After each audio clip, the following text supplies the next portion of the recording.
Au nom du Père et du Fils et du Saint-Esprit, ainsi soit-il. Notre Père qui es aux cieux, que votre nom soit sanctifié, que votre règne arrive, que votre volonté soit faite sur la terre comme au ciel.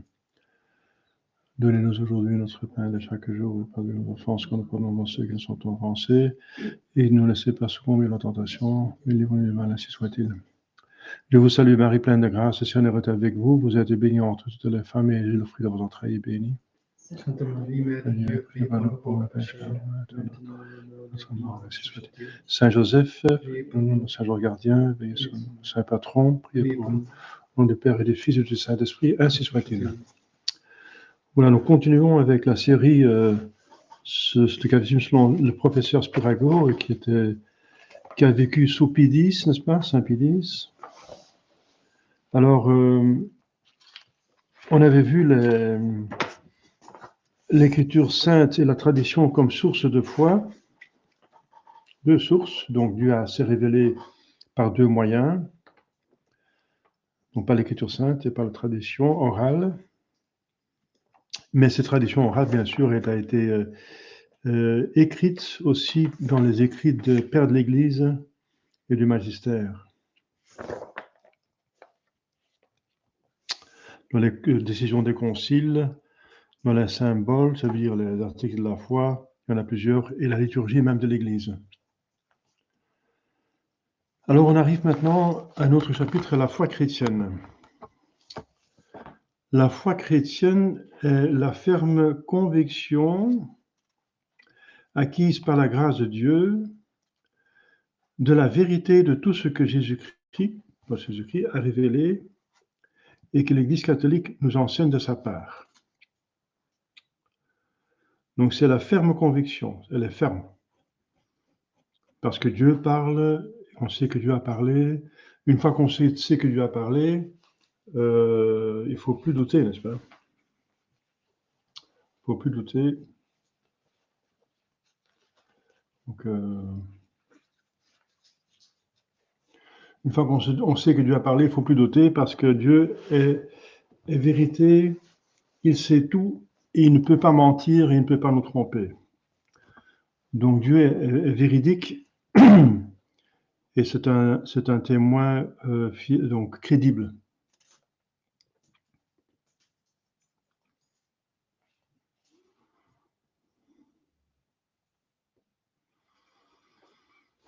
La foi chrétienne est à la fois l'affaire de l'intelligence et l'affaire de la volonté. Intelligence parce qu'effectivement, c'est quelque chose donc c'est une information qui est prêchée, qui nous est parvenue par la prédication. On a vu ça avant, donc la révélation de Dieu nous est parvenue par la prédication de l'Église. Donc on entend la prédication, on la comprend. Et ensuite la volonté, parce que l'intelligence ne voit pas l'évidence directement. Donc elle n'a pas vérifié par ses sens, ça ne vient pas de ses propres sens, c'est seulement l'ouïe d'un témoignage, l'audition d'un témoignage, et elle n'a pas compris tout, n'est-ce pas? C'est pas quelque chose de concluant, c'est pas une conclusion de prémisse d'un raisonnement. C'est un témoignage et qu'on croit, parce que le témoin, celui qui parle, est crédible, c'est tout simple. Donc il faut quand même une volonté pour l'accepter. Donc la bonne volonté accepte, l'intelligence dit c'est crédible, c'est même hautement crédible, et finalement ça vient de Dieu, parce que donc la crédibilité est attestée par des miracles, par des prophéties, par les 4 notes de l'Église. Elle a eu une sainte catholique apostolique, donc le peuple a plusieurs signes qui montrent bien que c'est Dieu qui parle. Et alors c'est la bonne volonté qui veut dire oui, j'accepte. Mais une mauvaise volonté peut dire non, je n'accepte pas. Et il y en a qui se disent donc athées, etc. Un athée, c'est un menteur. Hein, parce que Saint Paul dit que tout le monde peut savoir que Dieu existe en considérant tout ce qui existe comme cause de toute chose, parce que toute chose a une cause, et les causes sont bien sûr les causes des effets, et les effets sont... la cause est proportionnée aux effets. L'effet est incroyable, c'est l'univers qu'on constate. Donc la cause est incroyablement grande, intelligente et puissante. Donc tout le monde peut le savoir. Et ceux qui ne croient pas sont inexcusables, dit saint Paul. Inexcusables. Donc ceux qui se disent athées sont inexcusables, sont coupables. Inexcusables. C'est l'Écriture sainte qui le dit. Donc. On peut savoir par le bon sens. Donc celui qui se dit athée pêche. Et alors, c'est scandaleux ce que Bergoglio a dit, que voilà, il accepte l'athée, le témoignage, enfin, la conviction de l'athée ou la philosophie d'un athée qu'il avait parlé. Il m'a même dit qu'il peut éventuellement aller au ciel, etc. Donc c'est hérétique parce que ça va contre l'Écriture sainte qui dit que tout le monde peut se connaître Dieu et que ceux qui disent qu'ils ne connaissent pas et qui ne vénèrent pas Dieu sont coupables, sont inexcusables. Inexcusables. Donc de volonté. La volonté doit aussi se soumettre à la parole divine. Parce que ça coûte quelque chose. L'intelligence est frustrée quelque part. Elle est frustrée de son évidence. Elle est faite pour l'évidence, de connaître la quiddité des choses. Et là, elle ne voit pas la quiddité de la Sainte Trinité, par exemple. L'objet propre, direct de l'intelligence, c'est la quiddité des choses. Ce que c'est la chose. Et ensuite, on commence à combiner ou distinguer les choses, et ça fait le raisonnement, ou ça fait la sentence, et ensuite le raisonnement. Mais l'objet direct de l'intelligence, c'est la quiddité des choses. On ne connaît pas la quiddité de la Sainte Trinité. Il faut donc l'accepter comme une révélation, voilà, et ça demande une soumission, n'est-ce pas? C'est un acte d'obéissance, de dépouillement de l'intelligence, et la volonté doit l'accepter. L'homme, la personnalité, l'homme doit l'accepter par sa bonne volonté. Donc, lors même que la raison ne comprenait pas cette doctrine en elle-même. Donc, elle comprend que c'est crédible, mais elle ne comprend pas ce qui a été dit directement. Et la volonté peut donc résister, et alors n'arrive pas à la foi, mais c'est sa propre faute. On ne croit pas si l'on ne veut pas, dit saint Augustin. Les anges chantaient à la naissance de Jésus-Christ, paix à tout homme de bonne volonté. Et donc pas la paix de Dieu à des hommes qui ne sont pas de bonne volonté. Il n'y a pas la paix, ils n'ont pas la paix. Pas la paix du Pax Christi. Hein. Jésus, après sa résurrection, il dit Pax Christi. Il avait prouvé qu'il était Dieu. Les apôtres croyaient pour du bon, parce qu'ils doutaient pendant sa crucifixion, mais après sa résurrection, ils croyaient. Même Thomas, le dubiteur, comment on dit ça, celui qui doutait, hein, celui qui doutait, n'est-ce pas, de la véracité la vérité des témoignages des autres apôtres, il croyait. La volonté peut résister. La foi chrétienne se rapporte à beaucoup de doctrines qui ne tombent pas sous nos sens.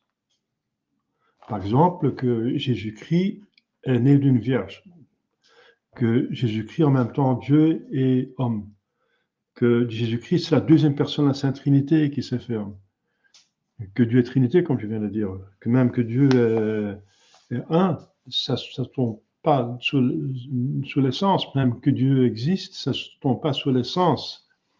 C'est l'effet d'une constatation de tout ce qui existe, et ensuite un raisonnement que tout est fait à une cause. Donc c'est pas immédiat, c'est pas direct, c'est médian de plusieurs choses, d'un raisonnement, donc une observation et un raisonnement. Et que notre raison ne comprend pas en elle-même. Donc, c'est une erreur de croire que pour cela, la doctrine du Christ et de l'Église est en contradiction avec la raison ou avec la découverte de la science. Au contraire, la science bien faite, bien sûr, la science bien faite, pas la pseudo-science, qui propose des hypothèses comme des vérités, des hypothèses jamais prouvées comme le Big Bang, comme la théorie de l'évolution, que le plus haut sort du plus bas, sans intervention d'une toute puissante science. Ce sont des hypothèses même qui ne sont pas scientifiques, qu'on peut même démonté avec la philosophie de saint Thomas d'Aristote. Donc une chose moindre ne peut pas causer par soi-même une chose plus haute, c'est pas possible. Un animal ne peut jamais faire un homme. Une plante ne peut pas faire un animal, un minéral ne peut pas faire de plante, c'est pas possible. Sans intervention d'autre chose, de très puissant et intelligent. Donc c'est ridicule. Donc je parle de la vraie science. La vraie science qui s'occupe de la réalité, une partie, un domaine de la réalité, comme la chimie, la physique, l'astronomie, la médecine, etc. Donc, ils prennent la sociologie, ils prennent une psychologie, ils prennent une partie de la réalité, et ils observent, et ensuite, ils vont raisonner. Observation, raisonnement. Eh bien, alors, on peut venir à la science. Si on observe bien, aidé par des instruments, éventuellement, normalement, ils ont des instruments hein, pour mieux voir.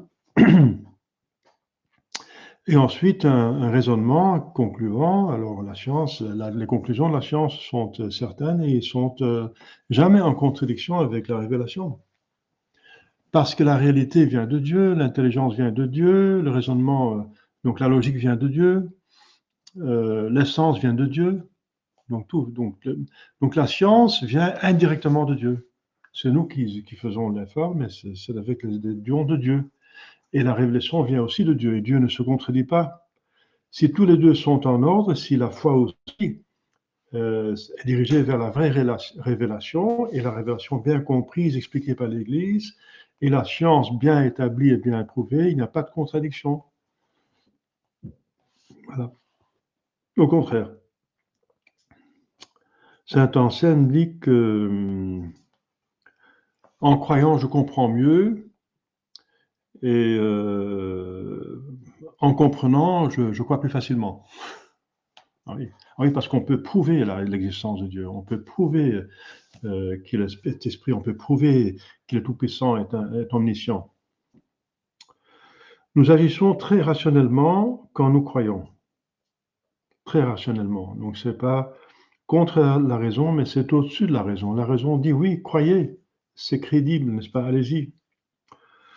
Nous nous basons en effet sur la véracité divine et on peut prouver scientifiquement avec la philosophie d'Aristote que Dieu existe, qu'il est tout être et toute perfection infinie, donc qu'il est véracité et qu'il est incapable de mentir. Parce que Dieu est incapable d'être imparfait. Donc la véracité de Dieu, on peut même prouver scientifiquement. Aristote l'a prouvé, n'est-ce pas? Scientifiquement, parce que la philosophie d'Aristote, c'est une science. Donc on peut même, prouver que Dieu existe, qu'il est vérité. Et si nous avons la certitude que c'est lui qui a parlé, alors il est très rationnel de croire. Et en outre, nous savons de science certaine que les vérités de la foi sont révélées par Dieu, comme je viens de dire. Et ça vient par les éléments de crédibilité, hein, les motifs de crédibilité dont j'ai déjà parlé, hein, donc les miracles, les prophéties, les 4 noms de l'Église dont on va parler plus tard. Nous ajoutons foi à la parole du Christ parce qu'il est le Fils de Dieu, donc Dieu même, toute deuxième personne. Par conséquent, également incapable de errer et de tromper, et qu'il a prouvé par des miracles que sa doctrine est vraie, et en accomplissant aussi les prophéties, et en faisant des prophéties. Il y a d'autres encore des motifs de crédibilité, sa vie sainte, n'est-ce pas? Donc, pas seulement les miracles, mais aussi il a chassé tous les démons, il a aidé toutes les personnes, donc sa vertu et sa doctrine limpide et très sacro-sainte. Donc notre Seigneur Jésus-Christ lui-même dit, si vous ne croyez pas, croyez-moi à cause des œuvres que je fais, des signes. C'est mon Père qui témoigne de moi, et ça veut dire Dieu par les miracles qu'il fait. Ensuite, nous croyons donc d'abord au Christ, Et ensuite, nous croyons à l'enseignement de l'Église, parce que Jésus-Christ la gouverne par l'Esprit Saint et la préserve de l'erreur, parce que jusqu'à nos jours, Dieu témoigne par des miracles que l'Église catholique enseigne la vérité. Donc, même chose. Dans l'Église, il y aura toujours des miracles et des prophéties et les 4 signes, n'est-ce pas, les 4 notes, qui prouvent qu'elle est vraiment de notre Seigneur Jésus-Christ, et c'est la seule. On trouve seulement les miracles, n'est-ce pas, les miracles de Lourdes, par exemple. On les trouve seulement dans l'Église catholique, on ne les trouve pas parmi les protestants, on ne trouve pas parmi les bouddhistes, les hindous, on ne trouve pas ça. On trouve des soi-disant miracles. Mais là, il faut vérifier, n'est-ce pas, parce que le diable peut aussi faire des signes, et peut décoincer des organes, et peut manipuler la matière. Donc, s'il y a des personnes qui sont malades à cause des blocages fonctionnels, alors le diable peut débloquer, parce que c'est un ange qui peut intervenir dans la matière, et alors on se sent mieux, on se sent guéri, mais ce n'est pas vraiment une guérison, et c'est souvent temporel, parce que la cause du stress, n'est-ce pas, de la tension psychologique est toujours là, et ça va commencer. Hein. Donc, il faut faire attention si on parle des miracles des protestants, etc. Et c'est vrai qu'au nom de Jésus-Christ, c'est aussi possible des fois de faire des miracles. Jésus le dit, vous avez fait des miracles, vous avez fait des signes, vous avez prophétisé, mais j'ai dit, allez loin de moi, faiseur de l'iniquité. Je ne vous connais pas parce que vous n'avez pas fait la volonté de mon Père. Donc le bon Dieu permis dans ces cas-là quand même, par exemple les pharisiens, les fils des pharisiens qui chassent le démon au nom de Saint Paul et de Jésus, ils ont fait ça, c'est dans l'Écriture sainte, eh bien ça peut marcher dans des cas, mais ça peut marcher, parce que Dieu prévoit qu'en faisant ces miracles, il peut quand même mettre les personnes sur la piste de Jésus-Christ et finalement de son Église, son vraie Église. Mais, donc Dieu a trouvé quand même un motif pour le faire, pour amener des gens quand même à la vérité, même si parfois on passe par des choses qui sont moins bonnes. C'est possible. Le proverbe dit « Dieu peut écrire droitement avec des lignes courbées ». Donc, mais c'est plutôt exceptionnel. Normalement, les miracles se font dans la vraie Église et là où il y a la vérité. Oui. Donc, il faut voir cas par cas. Et par exemple, à Lourdes, il y a un bureau médical avec plusieurs docteurs qui vérifient chaque fois les miracles. Et ils vont voir si la personne est vraiment malade de manière incurable, qu'elle a été guérie, deuxièmement, guérie instantanément, et sans intervention de quelque chose autre que la prière, et que cette guérison est stable, persiste, parce qu'il va revenir les années après pour vérifier. Et alors seulement, ils vont dire que voilà, la science n'a pas d'explication. Et l'évêque peut dire, oui, ça, on considère comme un miracle. Mais la science ne va pas le dire. Ils vont dire, on ne peut pas l'expliquer. Voilà, c'est tout ce qu'elle va dire. Parce qu'il y a des docteurs protestants, non-croyants, etc. Et l'Église accepte ça parce que, justement, si eux, ils acceptent qu'il y a une guérison inexplicable, on ne peut pas soupçonner que c'est les docteurs catholiques qui inventent des choses.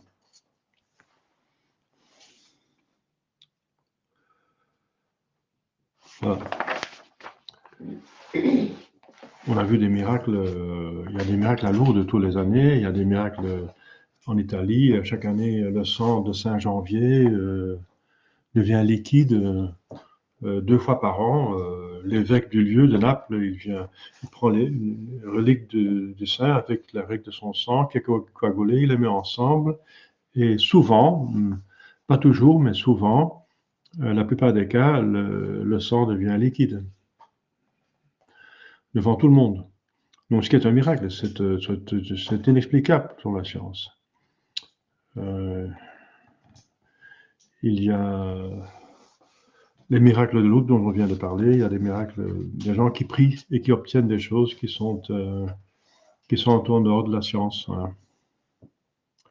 Moi, personnellement, j'ai eu le bonheur de pouvoir guérir avec la grâce de Dieu, bien sûr, en donnant l'extrême onction à 3 patients, 3 personnes qui étaient des patients terminales de cancer. Donc, Monsieur Osdam Aletsendam, c'était en 1995, voilà, 95, c'était en Hollande.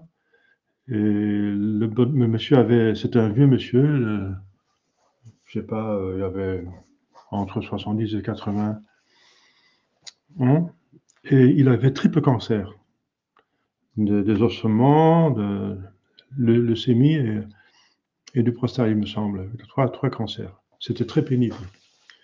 Alors, il priait, il me faisait venir, il est très pieux. Alors, je lui ai donné l'extrême onction, et quelques jours après, il pouvait quitter l'hôpital. La même chose avec Madame Bulté de Wetteren, c'était en Belgique, quand j'étais en Belgique, c'est plutôt 2005, qui avait le cancer des organes, n'est-ce pas, féminines, et qui était aussi condamnée par les docteurs. J'ai donné l'extrême onction, on a prié, et quelques jours après, Monsieur Bulté, Julien Bulté, son mari, m'appelle que tout était, elle est retournée à la maison, que les docteurs ne trouvent plus rien. C'est disparu, donc il n'y a plus rien. Ils ne comprennent pas, mais voilà, ils constatent que c'est parti. Et la même chose avec Madame d'Ortelance, la sœur d'un fidèle qui habite à Paris, qui était une assez jeune femme avec des enfants, qui avait un cancer terminal. Il a donné l'extrême onction et après elle est guérie et maintenant voilà. Là j'ai beaucoup prié parce que c'est une femme mère de famille, c'était quand même pénible de la voir mourir. Et elle est aussi guérie, voilà. Donc sans explication de la science. Et là, M. Letenance a même fait un certificat, il a certifié que c'était comme ça. Donc, si vous voulez, on va dire de témoignage. Hein. Donc, c'est normal que dans la vraie Église, il y a des miracles. C'est normal. Ça appartient aux notes externes de l'Église. Il y a 4 notes internes de l'Église, une sainte catholique apostolique, on va voir ça plus tard, quand on parle de l'Église, et il y a 2 notes extérieures, ça veut dire sainte, miracle et prophétie. Encore d'autres notes parce que Jésus dit si on persécute le maître, le disciple n'est pas au-dessus du maître, mais on va vous persécuter également. Jésus dit aussi on vous reconnaîtra parce que vous aimiez, vous aimerez. On vous connaîtra parce que vous imposerez la main et les malades seront guéris. Voilà. Et vous chasserez les démons. Donc les prêtres, les évêques qui disent qu'ils ne font plus d'exorcisme, ils perdent une note de l'Église. Il y a par exemple la Fraternité Saint-Pédis qui ne fait pratiquement plus d'exorcisme. Quand j'étais membre de la Fraternité Saint-Pédis, j'ai dû faire des exorcismes en cachette, hein, parce que les supérieurs ne donnaient plus la permission, mais les gens devaient être aidés. Alors j'appelais mon Saint-Essai de Malaret qui me donnait en cachette, oui, il faut y aller, elle est certainement possédée, il faut aider cette personne, oui, allez-y, je vous donne. Mais je ne suis pas supérieur, il n'était pas supérieur, il était même nommé en Amérique pour s'en débarrasser. Mon Saint-Essai de Malaret avait trop critiqué le sommet de la Fraternité Saint-Pédis pour ses relations avec Rome. Et on l'a nommé quelque part en Amérique, aux États-Unis, qui est éloigné de l'Europe. Mais il m'a dit, je l'ai appelé, il était à Chicago, il me semble. Et il m'a dit, oui, allez-y, monsieur l'abbé.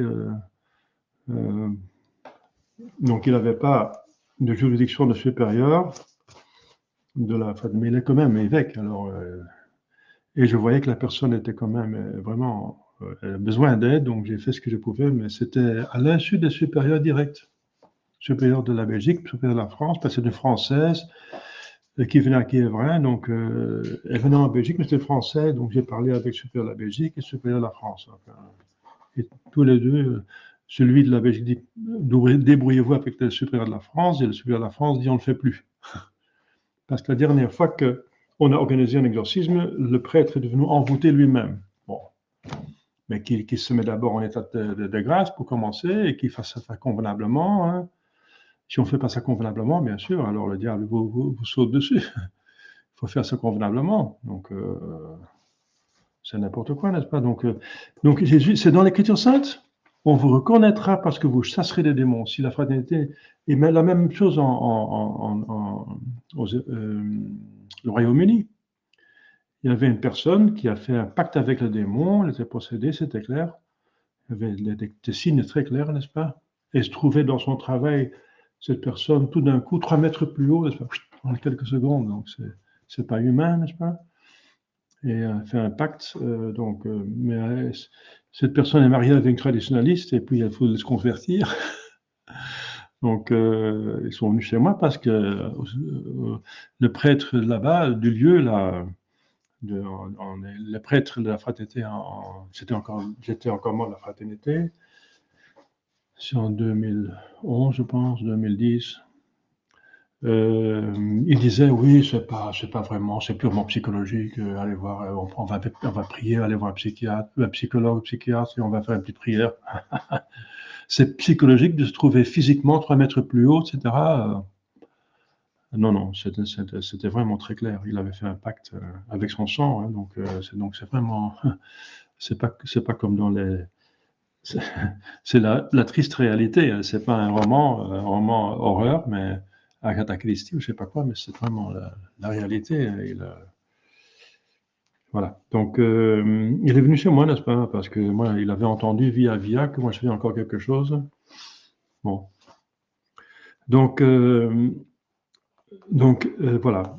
Il y a encore un institut, n'est-ce pas, dont l'évêque dit je ne fais pas d'exorcisme, je n'ai pas la juridiction. Bon, alors, il n'a pas la juridiction d'avoir les notes de la vraie Église, alors.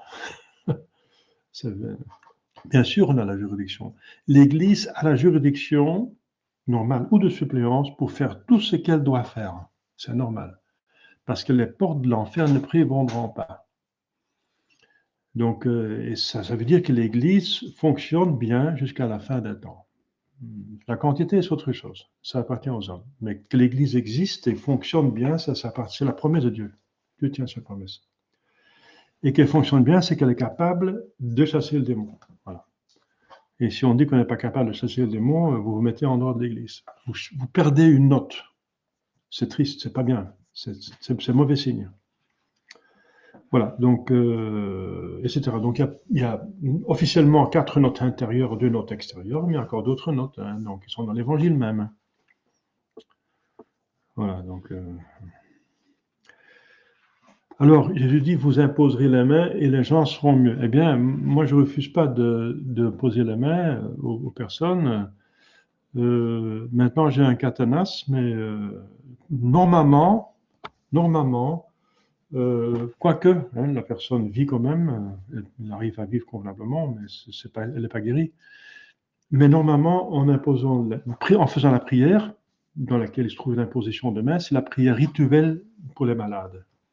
Eh bien, j'ai l'expérience que normalement, la personne guérit directement, comme j'ai eu le cas en Pologne. Le monsieur avait un mal de dos, il n'y avait pas de sécurité sociale là, donc si on ne travaille pas, on n'a pas de revenus, c'est encore père de famille. C'était un rédacteur en chef du bulletin La Fraternité Saint-Pédis, un intello, un homme très généreux, mais il avait un dos en chaos, n'est-ce pas? Alors, j'ai prié pour lui, et le lendemain, il a travaillé, il ne sentait plus rien. Donc, c'est instantané. Souvent, c'est pas instantané, mais dans les semaines après, ils trouvent un docteur qui les aide efficacement. Et rarement, ils ne guérissent pas, mais ils ont en tout cas à chaque fois donc la grâce pour supporter. Voilà, donc c'est l'expérience que j'ai moi-même. Donc,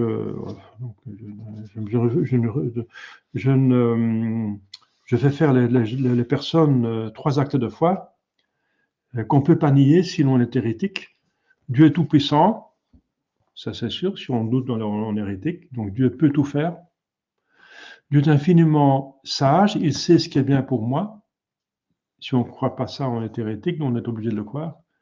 Il est infiniment bon, donc il veut donner ce qui est bon pour moi. J'ai encore 2 fois qu'il est infiniment bon, donc il le peut, il sait ce qu'il doit faire, ce qui est le meilleur, et il le veut. Alors, allez-y, hein, parce que je lui dis, si vous croyez, vous ne doutez pas, vous recevez. Donc c'est comme ça que je pense qu'il faut donner les impositions de main et les prières de guérison. Donc l'Église est toujours capable de faire ça. Si elle n'est pas capable, il y a un problème. Elle perd finalement une note. Une note. Donc c'est vrai que des personnes plutôt saintes ont fait beaucoup de miracles, mais je pense que toute personne, au cours de sa vie, a prié pour quelque chose, il y a obtenu quelque chose qui est en dehors de la normalité, qui ne vient pas tout seul, qui est vraiment en intervention divine. Ma mère, par exemple, elle était en train de mourir, elle était enceinte, elle était en train de mourir, elle était condamnée aussi. Elle avait 100% albumine. Et l'infirmière disait dans l'hôpital, c'était à Anderlecht, tout près de Bruxelles, Madame, votre enfant semble aincimenté dans votre ventre. Il dit comment? Oui. Pourquoi? Parce qu'on vous donne des pilules pour avorter et ça ne marche pas. Il dit, mais moi je ne vais pas avorter. Hein. Et vous ne m'avez pas demandé la permission. On vous demande pas la permission parce qu'en tout cas, c'est obligatoire, sinon vous allez mourir tous les deux. Alors il dit, je m'en fiche, je ne vais pas avoir tué mon enfant. Arrêtez directement. Hein. Elle a fait une aubaine ou des novènes, enfin en tout cas une aubaine au moins à Sainte Rita, et elles sont sorties sains et sauves tous les deux. Ma mère et ma sœur Marguerite, voilà, donc c'est très bien. Donc, vous voyez, et je pense que chacun de vous a une telle expérience personnellement dans sa famille, dans ses connaissances, donc ça c'est une marque de l'Église. Ce sera toujours comme ça dans la vraie Église. Mais il faut faire en sorte que le miracle qu'on obtient, c'est pour la gloire de Dieu et le bien des âmes. Ça, c'est important. Parce que sinon, on a le reproche de Dieu, allez loin de moi, faiseur de l'iniquité, parce que vous n'avez pas fait la volonté de mon Père. Ça veut dire l'amour de Dieu. Donc, le faire pour l'amour de Dieu. Si on fait pour l'amour de Dieu, c'est bon. Pour la santé qu'on recourt, pour la bien utiliser, pour faire du bien, pas pour faire du mal, pour pas continuer à pécher, mais pour faire du bien, alors on motive le bon Dieu pour vous guérir. Si par exemple on promet de faire une bonne œuvre, de faire un pèlerinage, on motive encore plus pour que le bon Dieu fasse ça. Voilà. Mais parfois le bon Dieu met à l'épreuve des personnes. Il y avait une personne avec le padre Pio qui était aveugle. Et elle restait aveugle. Et voilà, elle ne pouvait pas la guérir parce que c'était sa vocation de souffrir comme ça. Donc c'était ça quoi. Donc c'est des exceptions parce que le bon Dieu, il veut nous rendre heureux, n'est-ce pas? Le bon Dieu, il est bon, il n'aime pas les gens malheureux. Le malheur vient du péché, hein, ça vient pas des choses qui sont contre sa volonté. Le péché, c'est contre sa volonté. Voilà.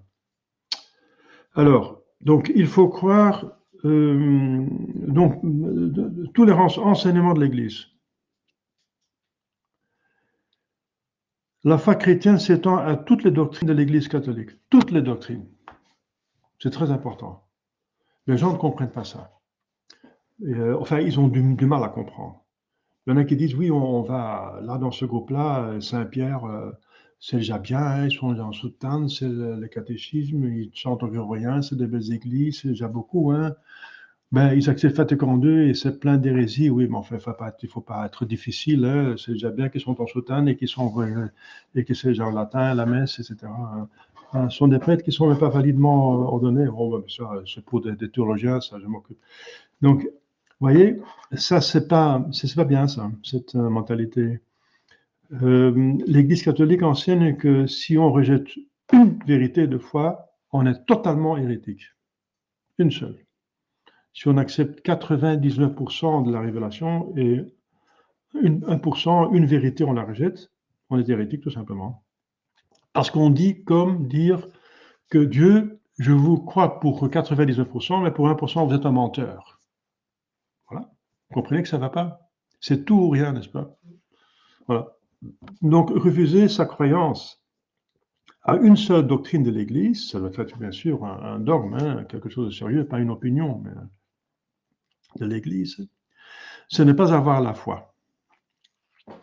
C'est pour ça que j'insiste sur... on me dit que oui, vous êtes pour Jean 23. Non, pas du tout. Moi, je suis contre la mentalité de Jean 23. Mais le problème de la papauté Jean 23, c'est que ça a été accepté par toute l'Église et que l'Église est infaillible dans les faits dogmatiques et que quelqu'un soit pape ou pas, c'est un fait dogmatique.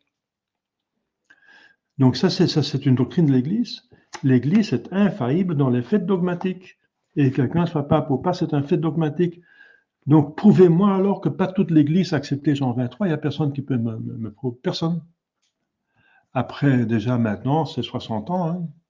Après 60 ans, plus que 60 ans, il y a... Non, 70.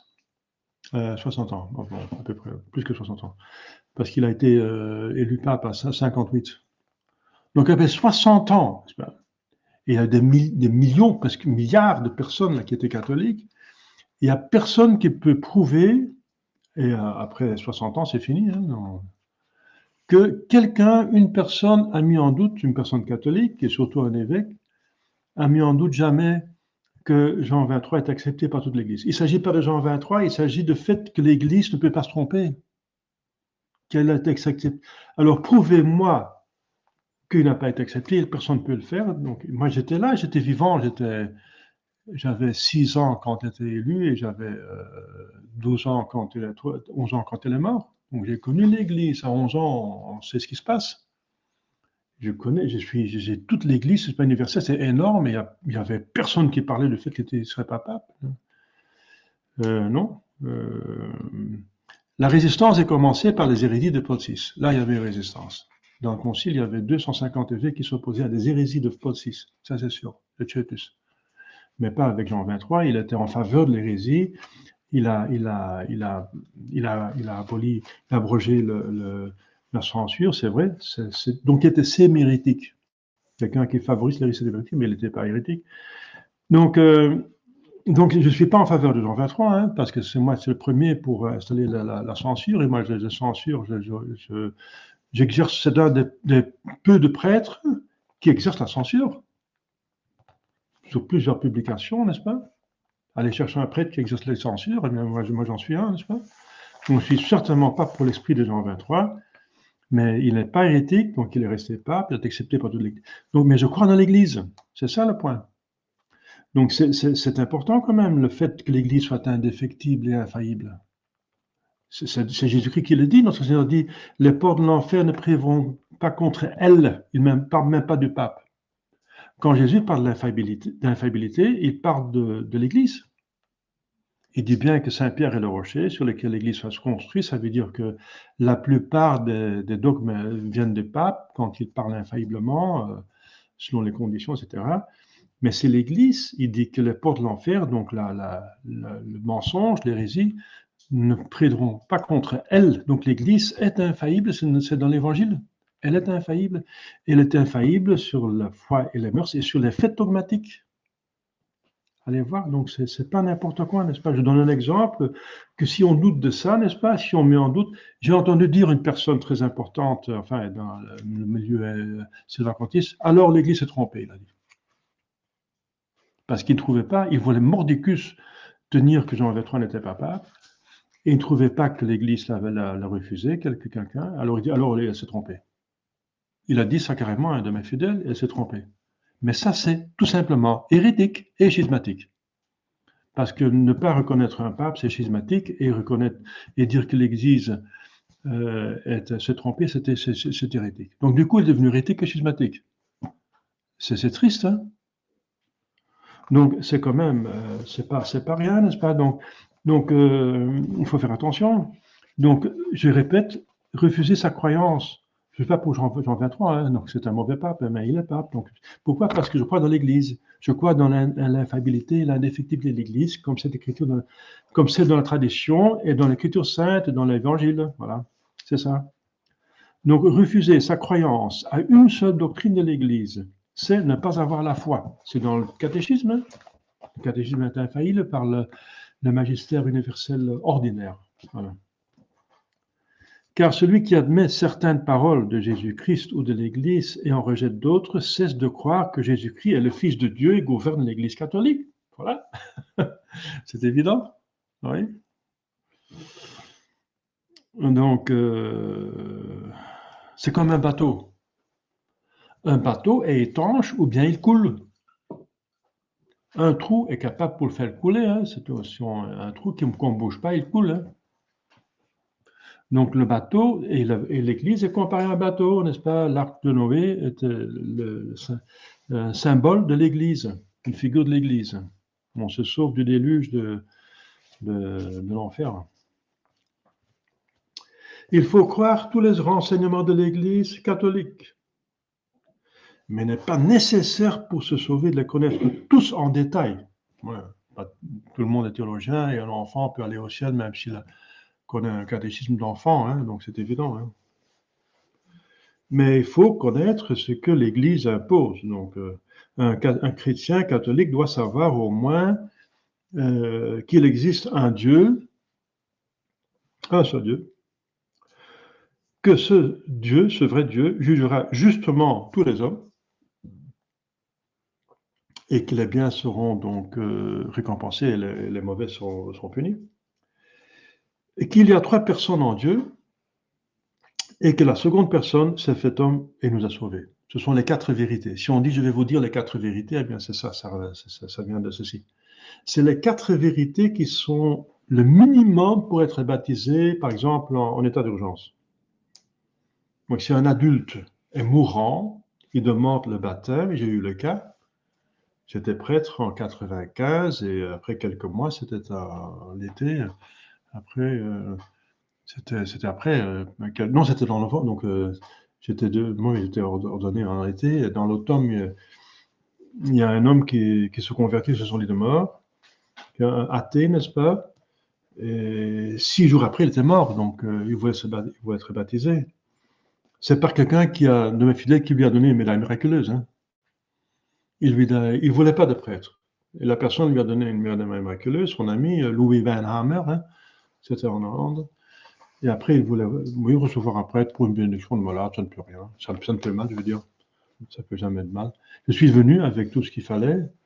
Et alors, j'ai donné la bénédiction des malades. J'ai dit, monsieur, je suis obligé de vous poser encore une question. Est-ce que vous voulez être baptisé? Il disait oui. Je dis, tant mieux. Mais il y a encore un Bouddha, là, une statue de Bouddha avec un cierge devant. Ah oui, non, mais le bouddhisme, c'est une philosophie. Il y a beaucoup d'erreurs dedans. Vous pouvez éteindre le cierge. Je dis, c'est très bien. Donc, la médaille miraculeuse, c'est vraiment miraculeuse. Hein. Mais alors, il n'avait pas le temps pour faire le catéchisme, vous comprenez. Alors, j'ai de me poser ces quatre questions, n'est-ce pas?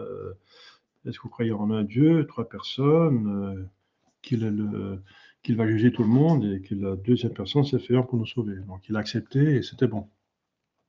Alors, je l'ai baptisé, n'est-ce pas? Je l'ai donné la communion. La confession, ce n'était pas nécessaire parce qu'elle vient de le baptiser. J'ai donné la bénédiction des malades, j'ai donné l'extrême onction, j'ai imposé la médaille miraculeuse, j'ai imposé le scapelet de Mont-Carmel, et voilà, j'ai béni la maison et son lit de malade, et voilà. Alors, il a été dans un ascenseur de grâce. Hein. Il était dans un ascenseur. 6 jours après, il est mort. Ah, encore une histoire qui est vraie. Je vous dis les faits. Hein. Je vous donne les faits. C'est vraiment arrivé. Eh bien, 6 jours après, la personne est morte et je vais l'enterrer, bien sûr, mais c'était encore une histoire, pas belge, mais hollandaise.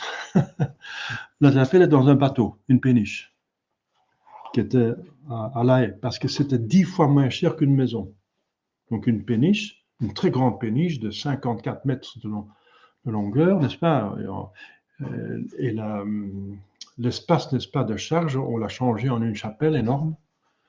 Donc, il y avait de la place pour 88 personnes, donc des agenouillards, enfin des prie-dieux, des bancs, n'est-ce pas? Une place pour 88 personnes. Il y avait 2 sacristies, il y avait un confessionnal énorme, il y avait un grand orgue, il y avait une salle par derrière de conférence, il y avait encore un couloir avec une bibliothèque à disposition des fidèles. Il y avait plus haut l'habitation du batelier, n'est-ce pas, où on pouvait passer la nuit, on peut passer une habitation. Il y avait encore un bureau et encore une chambre à coucher pour le prêtre, une cuisine, et douche, etc. Donc, c'est énorme. Hein. C'est énorme. Eh bien, c'est là où j'ai dû faire les funérailles, n'est-ce pas? Et il y avait très peu de personnes parce que justement, c'était un athée et sa famille était athée. Il y avait quelques personnes, quelques fidèles à moi. Et il y avait Louis Weinhammer, son ami, qui servait la messe. Et pendant la prédication que je faisais quand même, même si il y a peu de personnes, je fais un petit mot, il y avait du bruit comme ça. On tapait fort. Et je vois rien, je dis qu'est-ce qui se passe? Enfin, j'ai pas interrompu la cérémonie et j'ai continué. Mais après la messe, j'ai dit à Louis Weinhammer, mais vous savez ce qui s'est passé là? Parce que j'ai entendu du bruit. Et au-dessus, il y avait de l'air, en dessous, il y avait de l'eau, il n'arrivait personne, donc où est-ce que ça vient? Ah, il dit, c'est Pierre, c'est le décédé, hein. Enfin, il s'appelait Willy Brodus avec son nom de baptême, c'est Willy. Hein. C'est Willy Brodus, c'est Willy. Je dis, pour comment c'est Willy Brodus? Il est mort? Oui, c'est lui, parce qu'avant de mourir, je lui ai fait promettre de quand il arrive au ciel, de frapper 3 fois quand je suis tout seul. Alors, il n'a pas tenu sa parole. Il a frappé plus que 3 fois et je n'étais pas tout seul. Bon, il dit, bon, il ne faut pas douter, s'il est baptisé, il meurt, il va au ciel, il ne faut pas demander des signes, n'est-ce pas? Il était peut-être fâché que vous avez demandé un signe. Tu sais quand même que je suis là, alors. Oui, donc voilà, ça s'est arrivé, je vous donne les faits. Hein. C'est arrivé. Donc, c'était le premier baptême que j'ai conféré. C'est quand même, on vit quand même dans des temps très difficiles, hein, très bizarres. Normalement, on baptise des petits enfants, n'est-ce pas? Le premier que j'ai baptisé, c'était un homme adulte. Il avait 34 ans, je pense. Il était assez jeune. Hein. Oui, donc il était mort. Il était à Amsterdam. Justement, il habitait rue Saint-Willibrord, numéro 7. Ouais. C'est pour ça qu'on l'a appelé Willibrord. Willibrord, c'est un des grands saints de la Hollande. Voilà. Donc, ce sont des anecdotes, mais ça montre quand même. C'est la vie de l'Église, n'est-ce pas? C'est très beau, ça. C'est magnifique. Donc, il ne faut pas connaître tout, mais ceux qui ont l'occasion de s'instruire dans la foi chrétienne sont tenus de savoir, en outre, le texte et le sens des symboles des apôtres, c'est le premier tome de ce catéchisme, les commandements de Dieu, c'est le deuxième tome, et de l'Église, les commandements de l'Église, et les points importants des sacrements, des sacramentaux, le pater et la veille, donc la prière. Donc c'est le troisième tome. Voilà. C'est pour ça qu'on suit le catéchisme. Le catéchisme normalement, consiste en 3 parties. Parfois, il y a un quatrième, comme le catéchisme de Malines, il développe la vie chrétienne, un peu plus. Voilà. Il y a un quatrième partie, la vie chrétienne, hein, la vie surnaturelle. Bon, mais c'est une extension oui, une explication supplémentaire qui est intéressante, mais c'est pas obligatoire. Donc il faut au moins ça. C'est pour ça que un enfant qui vient de naître, on le baptise sans catéchisme parce que il n'est pas capable de le faire, on n'est pas tenu à l'impossible. Et quand il meurt, il va au ciel, parce que Jésus-Christ dit, lorsque Jésus-Christ dit, si vous n'êtes pas baptisé, vous ne pourrez pas aller au ciel. Donc on le baptise, et quand il meurt, il va au ciel. Et normalement, il se développe, et quand il a l'usage de son intelligence, il faut qu'il suive le catéchisme. C'est notre Seigneur qui le demande, et l'Église, il faut, voilà. Donc il est baptisé à condition qu'il reçoive une éducation catholique.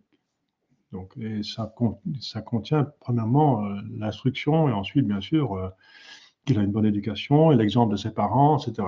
Et le garantie de ses parrains et marraines. Et il faut continuer à apprendre le catéchisme à son niveau. C'est pas normal qu'un adulte n'a que la connaissance que d'un petit enfant, n'est-ce pas, de 6 ans, de 12 ans. Et quand il a fait un cours de catéchisme convenable, ça dure 6 ans, donc alors il va recevoir la confirmation et surtout il va faire la profession de foi. Il va dire maintenant j'ai tout compris de quoi il s'agit et maintenant j'accepte de libre volonté. Parce que quand il était né, à son baptême, ce sont le père et mère, ses parents et ses parrains qui ont accepté à sa place. Et maintenant, un jour, il faut qu'il accepte lui-même. Et c'est ça la signification de la profession de foi à 12 ans, quand il a fait le cours de catéchisme. Mais dès qu'il a l'usage de la raison, il doit commencer le catéchisme et il doit aussitôt recevoir la communion et apprendre à se confesser, bien sûr. Voilà. Parce qu'il est capable de pécher, il doit recevoir la communion dès qu'il peut discerner un pain ordinaire du pain consacré. Donc c'est obligatoire. C'est encore notre Seigneur qui dit que vous ne pouvez pas aller au ciel si vous ne mangez pas mon corps et ne buvez pas mon sang. Donc, voilà. Alors, la foi chrétienne est un don de Dieu parce que la faculté de croire provient de la grâce seule, mais qui est acceptée par la bonne volonté parce que Dieu donne parce qu'il est bon. À tout homme qui est de bonne volonté, alors donc c'est une relation. Dieu donne et l'homme accepte. Mais ça vient de Dieu, c'est un don de Dieu, n'est-ce pas? La foi chrétienne. La foi chrétienne, ça veut dire ce qui porte sur le Christ, c'est la révélation de Jésus-Christ. Parce qu'il existe un Dieu qui est spirituel, qui est infiniment sagesse et puissance. Ça, on peut prouver scientifiquement par la science d'Aristote et par les bons philosophes. Mais que Dieu soit trine, que la deuxième personne s'est venue homme par la Vierge Marie, et qu'il est venu pour nous sauver, et que nous sommes faits pour un paradis céleste, c'est une participation à la vie divine, ça on ne peut pas savoir. Ce sont des décisions libres de Dieu. On ne peut pas connaître ce que Dieu a décidé librement, n'est-ce pas? Donc, alors, c'est pour ça qu'il faut une révélation. C'est pour ça qu'on parle de foi chrétienne, n'est-ce pas? La foi qui nous est venue par notre Seigneur Jésus-Christ davantage, surtout, par les prophètes, mais surtout par notre Seigneur Jésus-Christ. Dieu accorde la grâce de la foi surtout à ceux qui, premièrement, ont un vif désir de connaître la vérité. Hein? Bienheureux ceux qui ont soif de la justice, n'est-ce pas? C'est la première béatitude, c'est ceux qui, les pauvres d'esprit. Deuxièmement, ceux qui pleurent leurs péchés. Alors, ceux qui sont doux, n'est-ce pas? Et ensuite, c'est la quatrième, ceux qui ont soif et désir de la justice, de la vérité.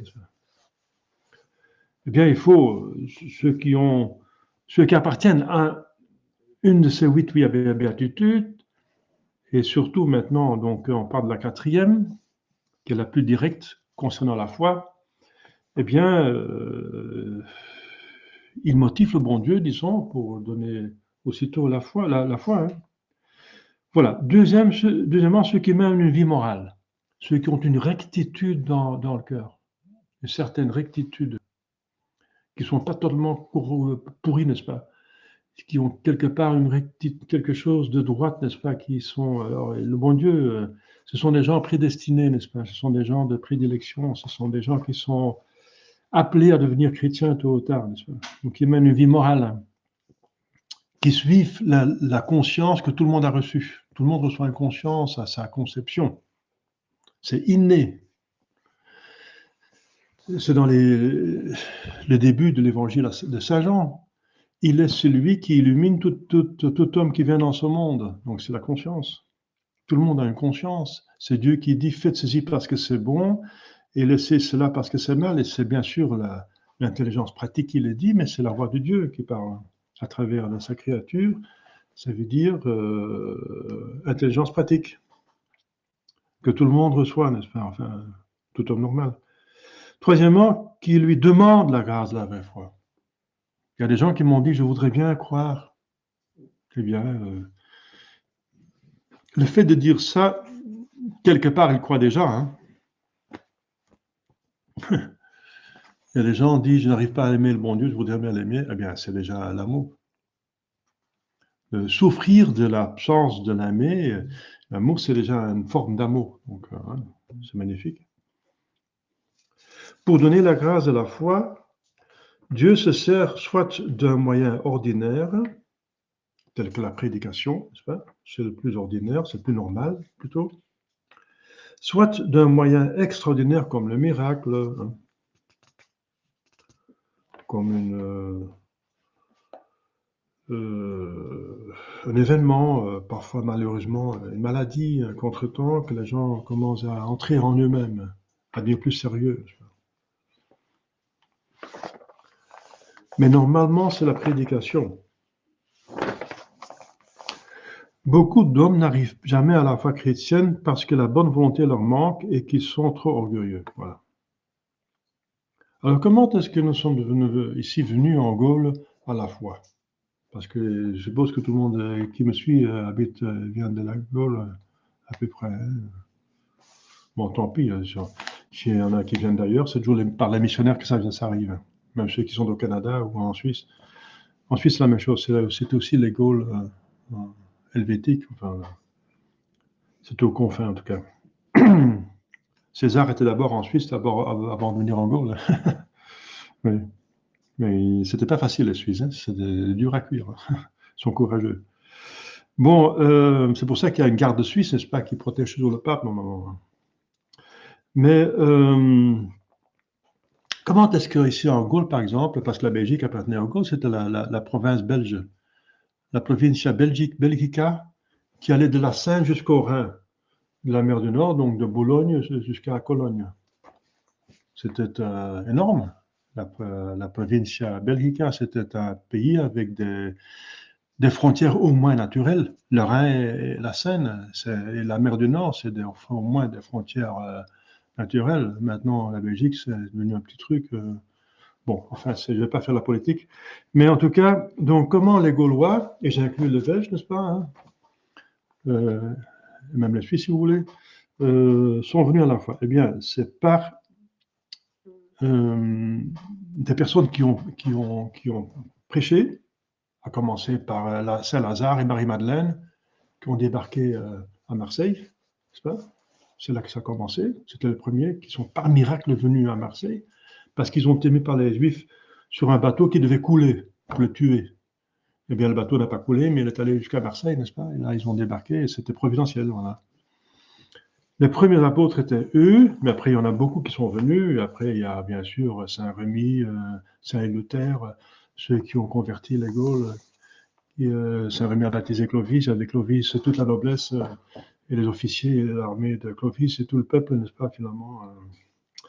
Et alors, avec le baptême de Clovis, la France est officiellement catholique, mais il y a encore du paganisme dans les campagnes. Alors, c'est par Saint-Martin que toute la France s'est convertie dans les campagnes. Et comment Saint-Martin a dit? Eh bien, il a fait deux choses. Il a cassé les idoles, physiquement, hein, il a cassé, comme Saint Patrick fait la même chose en Irlande. Et ensuite, parce qu'on voulait le tuer, pour ça, c'est un sacrilège, il s'attaque à nos dieux. Eh bien, il a fait des miracles pour prouver qu'il prêchait le vrai Dieu. Alors, ils se sont convertis. Eh bien, en Belgique, c'est encore plus fort, façon de parler. Et c'était encore un saint français, Saint Amand, hein, Amandus. On n'est pas très loin d'ici, à Rongy de Saint-Amand en plus. Il est mort ici, donc il est décédé à Saint-Amand. Donc je suis en face de Saint-Amand ici à Rongy, c'est en face de la frontière à Saint-Amand. C'est peut-être pas par hasard. Donc Saint-Amand a obtenu, c'est le premier, un des premiers apôtres. C'était plutôt Victitius qui était le premier. Maternus. Et Maternus, oui, Maternus et Victitius qui sont venus. Mais enfin, Saint-Amand a fait quand même un grand travail. Enfin, il est allé à Gand, c'est des païens, n'est-ce pas, des durs à cuire, n'est-ce pas? Il dit les créatures les plus terribles que j'ai jamais rencontrées, ce sont des femmes gandoises, n'est-ce pas? Parce qu'ils l'ont jeté plusieurs fois dans l'Escaut. Toi, qu'est-ce que tu vas dire? Tu es un petit Français, qu'est-ce que tu viens de dire? Apprendre-nous à ce qu'on doit faire. Et nous, tu vas dire qu'il faut trahir la tradition de nos ancêtres. Qu'est-ce que tu penses que tu es, toi? Allez, hop. Ils l'ont jeté dans l'Escaut. Mais après, Saint-Amand, il est sorti de l'Escaut, bien sûr. Il y avait un esclave qui était condamné à mort, il était pendu. Et il est allé chercher, il a prié sur lui, il a ressuscité. Et l'esclave est devenu un frère. un religieux. Et quand les gens ont vu ce miracle, alors ils se sont convertis. Ils disent, ah oui, mais ça c'est vraiment, ça vient de Dieu. Ça. Donc, quand ils ont vu, et ça c'est une rectitude, vous voyez, ils avaient une certaine rectitude, connaître la vérité, un désir de connaître la vérité. Dès qu'ils ont vu, dès qu'ils prouvent que c'est Dieu, dès qu'ils ont vu, ah, ça vient de Dieu, alors ils acceptent. Il faut être un tordu pour, excusez-moi, comme les Juifs, n'est-ce pas? La plupart des Juifs, ils ont vu des miracles de Jésus-Christ, ils ont encore dit, maintenant, on va pas... Ils ont vu la résurrection de Lazare, ils ont vu la même chose. Qu'est-ce qu'ils ont dit, les pharisiens? Maintenant, on va encore tuer Lazare. On va tuer la preuve qu'il est Dieu. Parce qu'on veut en débarrasser. On voit les différences. Les hommes de bonne volonté, qui ont une rectitude, et d'autres qui sont tordus, excusez-moi. Moi, j'ai rien contre les Juifs, parce que Jésus-Christ est des Juifs, les apôtres sont juifs, la Sainte Vierge est juive, donc moi, j'ai rien contre les Juifs. Mais j'ai quelque chose contre des personnes qui sont tordues, n'est-ce pas? Et la plupart, voilà. Et le peuple était aussi séduit par les pharisiens, etc. Donc, vous voyez la différence. Donc, dans les deux cas, il y a un mort qui est ressuscité. Mais ici, ils ont dit, ah, ils ont vu, ça c'est Dieu. Alors, on accepte. Et ils sont tous convertis. Donc, c'est comme ça qu'en Gaule, et c'était ici en Belgique, c'était en Gaule, Saint Martin, le grand Saint Martin, n'est-ce pas? C'est pour ça que c'est un saint très, très, très populaire et très aimable, n'est-ce pas? Très, très apprécié, très populaire, hein, pour cause. Eh bien, il a fait beaucoup de miracles, et par les miracles, il a prouvé qu'il vient de Dieu. Alors, quand ils ont vu que c'est Dieu qui est en jeu, ils acceptent. C'est ça la bonne volonté. Une fois qu'ils ont les motifs de crédibilité, ils croient. Mais pour ça, on a vu au début, il faut une bonne volonté, là. Il faut un acte de volonté. La foi chrétienne est à la fois affaire d'intelligence et affaire de volonté. Voilà. Et si on n'a pas de volonté, c'est fichu. Et si on a une bonne volonté, ça va. Très bien. Voilà. Alors, heureusement qu'en Gaule, on a bien accepté. Hein, donc, et après, on a eu le Moyen-Âge, etc. C'est magnifique. Quoique on reste pécheur, mais quand même, il y a quand même beaucoup de grands saints, n'est-ce pas? Il y a une culture, une civilisation incroyable qui s'est développée.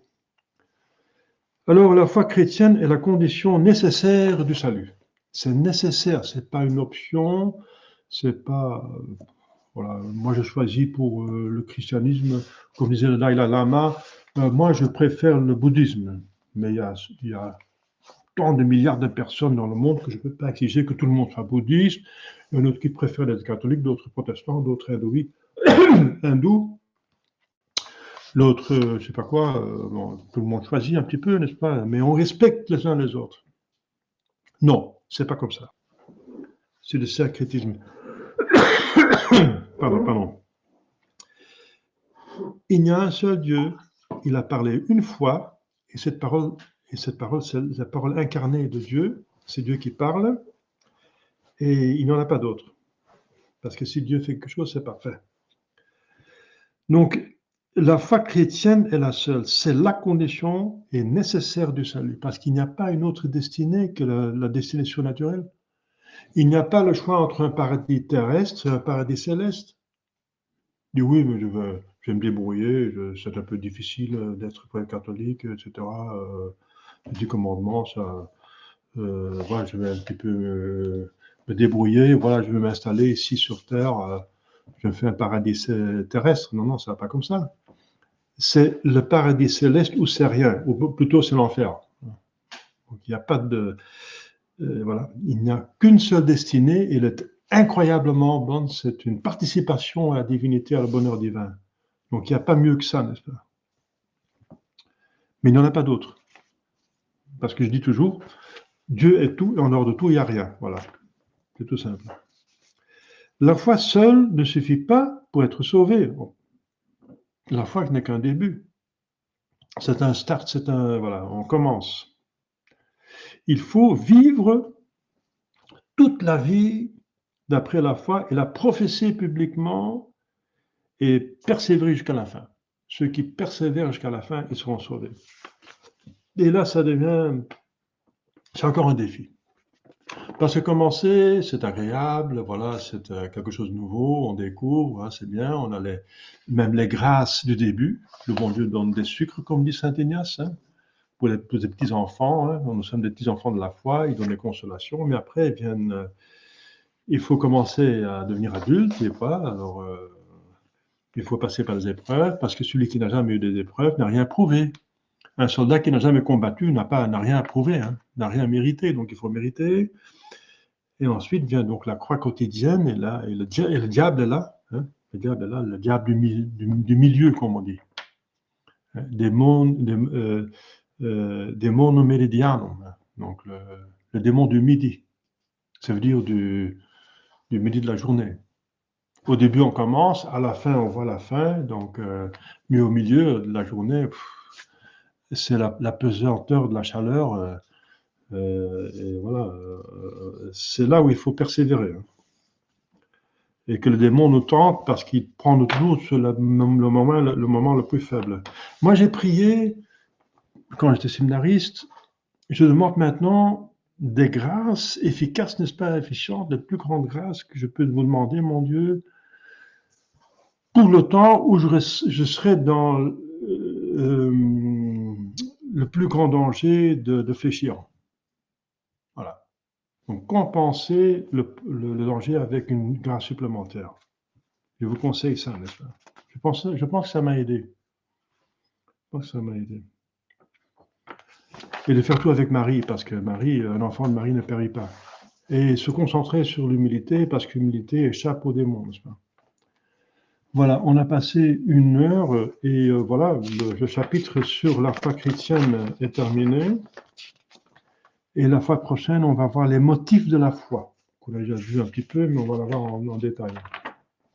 Et s'il y a des questions, ici directement, vous avez une question? Les Gaulois et les Francs sont convertis par des missionnaires, mais maintenant, toute l'Europe et l'Ouest est dessus de la foi. Ouais. Donc, et Saint Paul dit que c'est pas possible de reconvertir c'est difficile quand même. Je pense qu'il dit quand même impossible de convertir qu'ils sont défectués de la foi.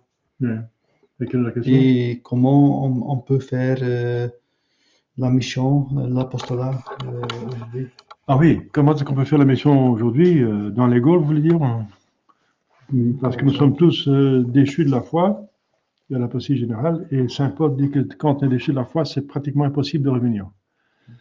Eh bien, on fait ce qu'on peut, quoi. Je viens de dire aujourd'hui, je viens d'écrire à des personnes, sur 7 milliards de personnes, maintenant presque 8 milliards, il y a toujours quelques personnes qui sont de bonne volonté. Et le bon Dieu va continuer avec eux, quoi. Enfin, c'est la même chose pour les Gaules, n'est-ce pas?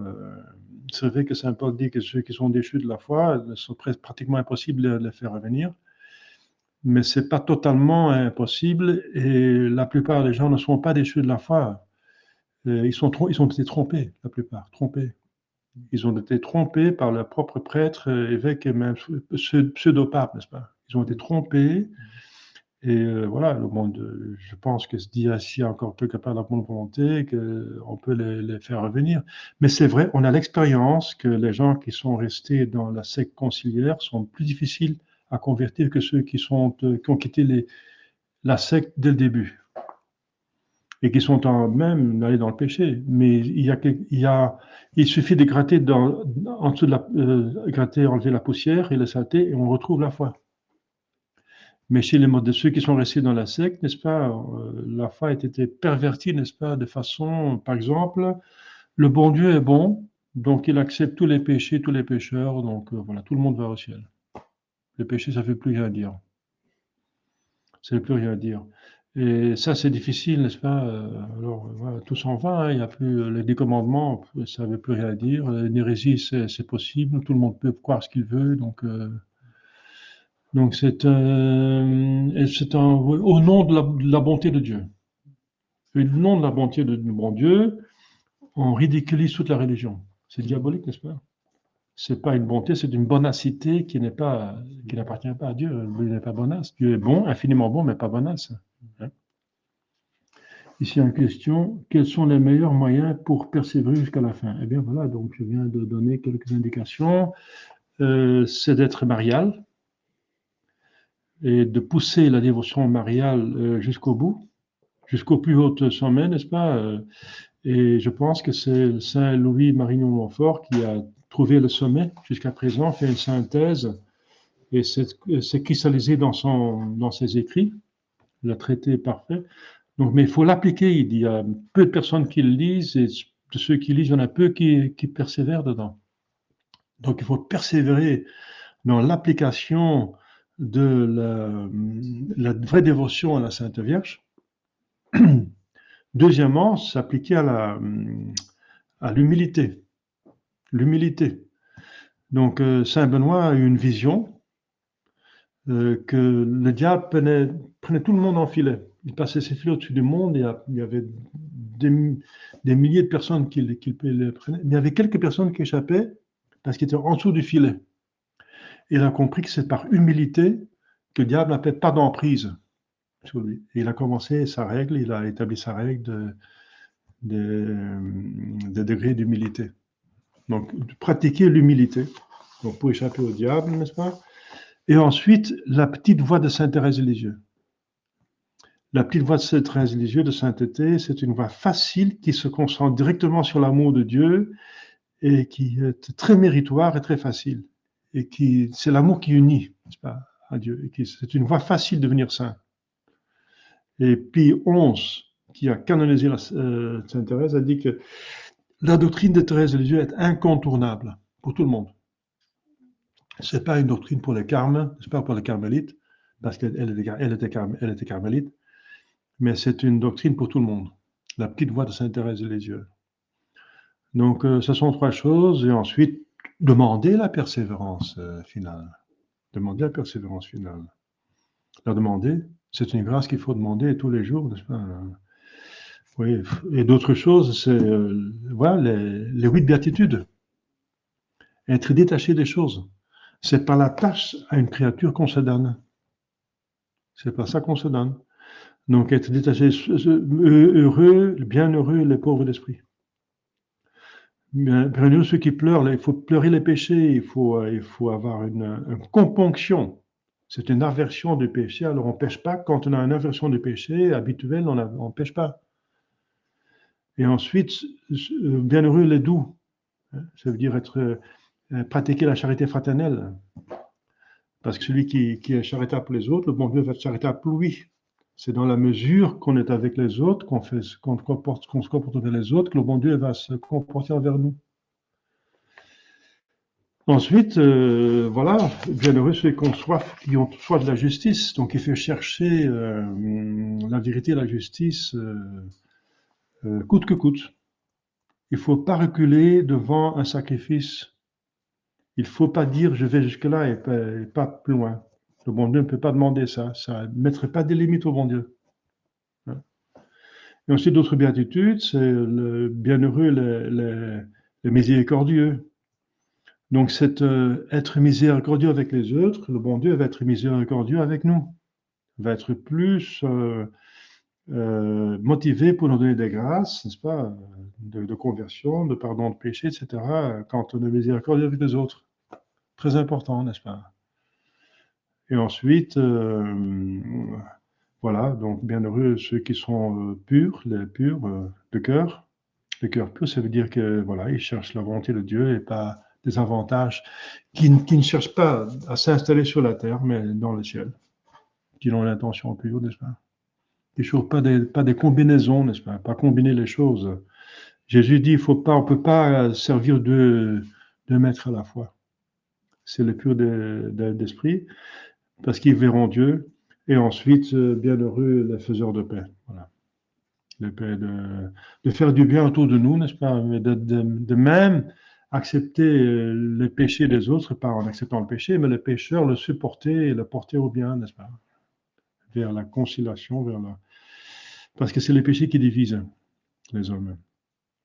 Et ensuite, accepter toutes les croix, parce que c'est par le péché, c'est le refus de la croix. Et la croix la plus importante et la plus dure, c'est les persécutions. Bienheureux ceux qui sont persécutés. C'est la croix qu'il faut supporter par la persécution. Voilà, donc les 8 béatitudes dont je répète, la dévotion mariale jusqu'à la perfection, l'application assidue à l'humilité, très important, n'est-ce pas? Parce que si on est orgueilleux, le diable nous aura tôt ou tard. Donc, humilité. Ensuite, la petite voix de Sainte Thérèse de Lisieux, parce que ça porte à l'amour directement, et l'amour, c'est uni à Dieu, n'est-ce pas? C'est l'amour, voilà. L'amour rend Dieu aimable. Et voilà. Et si on aime quelqu'un, on ne va pas le lâcher. Voilà. Si on aime, on ne lâche pas. Donc, il faut faire en sorte qu'on aime le bon Dieu, vraiment. Hein. Et ensuite, voilà, les 8 béatitudes, n'est-ce pas? Voilà, c'est des moyens pour persévérer dans la foi. Mais le plus important, c'est être marial, je pense. Un enfant de Marie ne périt pas. C'est le plus important parce que le ciel lui-même, il nous donne ça comme solution, n'est-ce pas? Dans cette entrée difficile, le bon Dieu a envoyé la Sainte Vierge. Le 19e siècle, le 20e siècle, a envoyé la Sainte Vierge. Donc c'est elle qui se propose. Et c'est de la voie facile, n'est-ce pas? C'est la Sainte Vierge met du sucre autour de nos croix. Et c'est la voie la plus facile, la plus parfaite. Donc voilà, c'est le plus important moyen, c'est la voie mariale. Mais ne pas oublier les autres choses. Et c'est la Sainte Vierge qui va vous amener vers toutes ces choses-là, bien sûr. Encore une question par ici? Notre-Dame a aussi demandé de faire des pénitences en plus pour garantir qu'il n'y a pas de graves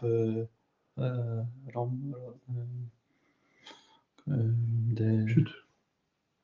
Des chutes? Nee. Met une chance? Rampen en dingen. Oh, des catastrophes.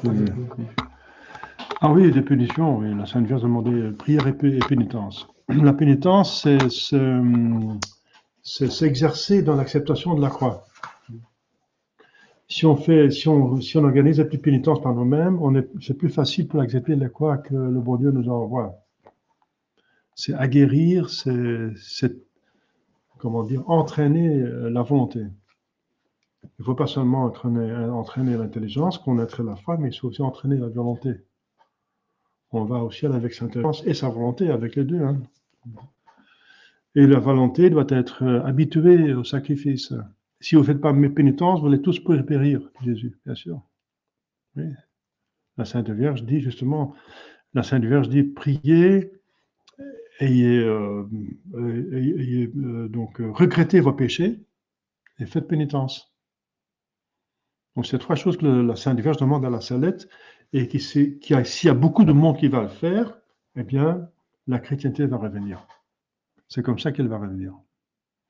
Quand les gens demandent pardon pour leurs péchés, ils ne pêchent plus, ils font pénitence et prient. Voilà. Bien sûr.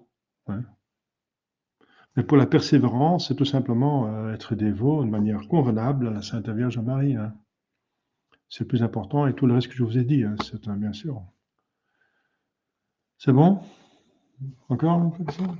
Et dans l'évangile, c'est aussi écrit que les démons peuvent être chassés,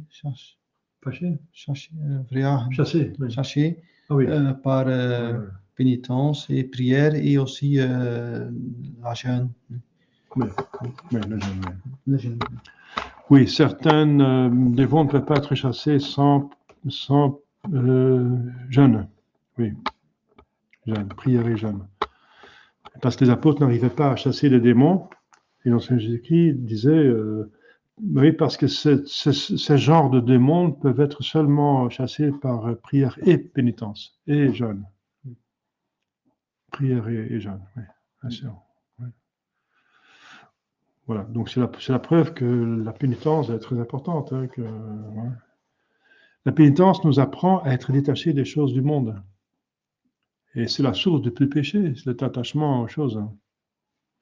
C'est la définition du péché. Être trop attaché à une chose et donc se détacher du Créateur. Voilà. Il faut être attaché au Créateur et ça suppose qu'on est attaché de toutes choses parce qu'on ne peut pas être attaché à 2 choses contradictoires en même temps. Voilà. Oui, très bien. Les signes de l'Église, c'est aussi des miracles, mais à Lourdes, ce sont les modernistes qui ont reçu aussi des... Oui, c'est un peu embêtant maintenant parce que, bien sûr, Lourdes a existé avant. Donc, avant le concile, il n'y avait pas de problème. Lourdes était dans l'Église catholique, mais il y a toujours des miracles à Lourdes. Et pourquoi? Eh bien, parce que les gens qui vont là ont la foi à la Sainte Vierge. Un moderniste ne croit pas vraiment au miracle. Hein. On a vu ça quand chez moi il y a un hostie qui a saigné. Le porte-parole de l'évêché de Gand a dit les miracles eucharistiques c'est pour le Moyen Âge. Il a dit. Incroyable. Donc un vrai moderniste ne croit pas au miracle. Donc si les gens vont à Lourdes, c'est qu'ils croient déjà à un miracle à la Sainte Vierge. Donc ce sont finalement des gens de bonne volonté qui ont été trompés par leur propre passé. Et la Sainte Vierge a pitié. C'est comme une bonne mère qui a pitié de ses enfants qui sont trompés, n'est-ce pas? C'est comme ça qu'il faut voir ça. Et elle fait des miracles justement pour les amener à la foi et les faire sortir finalement du modernisme. Parce que les gens vont bien se rendre compte que leurs prêtres et évêques modernistes ne croient pas au miracle. Ils ne veulent pas cette dévotion à la Sainte Vierge. Je me suis présenté au Carmel quand j'avais 34 ans, 1937, 35 ans. Oui, déjà, je voulais entrer au Carmel, j'ai cherché ma vocation. Et c'était un problème, il y avait des personnes qui étaient refusées parce qu'ils priaient tous les jours le chapelet. Ils disaient c'est une dévotion exagérée, vous êtes malade, vous avez la folie de la religion. N'est-ce pas? Donc les modernistes n'acceptent même pas la dévotion normale à la Sainte Vierge. Donc si les gens vont à Lourdes, ils croient au miracle, ils vont prier là, c'est qu'ils ne sont pas vraiment modernistes, hein, c'est qu'ils sont plutôt trompés. La Sainte Vierge a beaucoup de pitié pour les gens qui sont trompés, elle voit la bonne volonté des personnes. Parce qu'il y a deux personnes qui sont justifiables devant Dieu. Ceux qui sont dans la vérité, vivent sur la vérité, et ceux qui sont dans le chemin de la vérité. Mais que n'ont pas encore trouvé totalement, mais ceux qui cherchent, qui acheminent, ils sont devant Dieu, ils sont en ordre, hein, parce qu'ils font ce qu'ils peuvent. Avec les peu de talents qu'ils ont reçus, ils font ce qu'ils peuvent. Hein.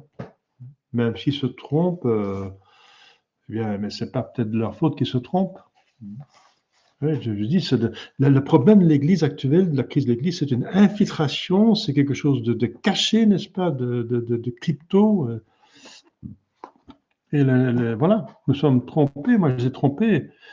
Je suis allé à la messe, nouvelle messe, avec mes parents, tout en obéissant au pape, soi-disant, oui, c'était Paul VI, mais on pensait que c'était pape. Les évêques, les prêtres, tout le monde allait à la paroisse. Voilà, on pensait être catholique et voilà. On était trompés. Alors on sentait il y a quelque chose qui manque. Et maintenant, ce que c'est, je sentais quelque chose qui manquait. C'est quoi? Eh bien, c'est l'esprit sacrificiel qui manquait. Il n'y avait plus cet esprit sacrificiel. Et c'est ça qui fait l'essence, la quintessence de la messe. C'est la croix. Et ça manquait. Et je dis, mais qu'est-ce qui se passe ici? C'est quelque chose. Eh bien, c'est devenu protestant, un repas protestant. On sentait que c'était plus catholique, on avait le Sensus Catholicus, mais on ne sait pas bien ce qui se passait. On dit, qu'est-ce qui se passe ici? C'est peut-être pas vraiment catholique, ils ont changé. Et à chaque fois, ils donnent des explications pourquoi ils changent. C'est toujours pour le bien, n'est-ce pas?